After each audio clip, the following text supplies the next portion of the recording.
It is a first of sorts for Kenya. A political party calling for the overhaul of the National Security Intelligence Service, NSIS, an organization reputed to be one of the finest in the region. We equally need a cleaning of house of the National Security Intelligence Services, which we feel has become a dysfunctional, political and partisan rogue organization. The NSIS may be under the Orange Democratic Movement's glare, but the party is more concerned about operations of the Kenya Anti-Corruption Commission. It is getting increasingly clear to us that the Kenya Anti-Corruption Commission has abandoned its professional role and is increasingly being used by partisan forces in a way that undermines the war against corruption.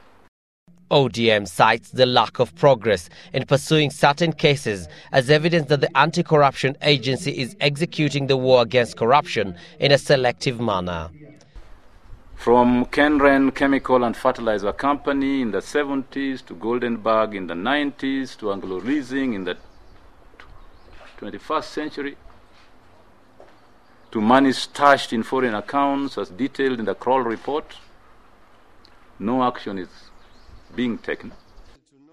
The Orange Democratic Movement believes that KACC may have had a hand in the leakage of the agency's interim report on the controversial cemetery land scandal. ODM will have to offer more evidence to prove that KACC actually had a hand in the leakage of the report. But the anti-corruption agency may have to answer some of the questions raised by Deputy Prime Minister Musalia Mudavadi in Parliament. How did an interim report on the Said cemetery land scandal end up in other hands other than its original addressees?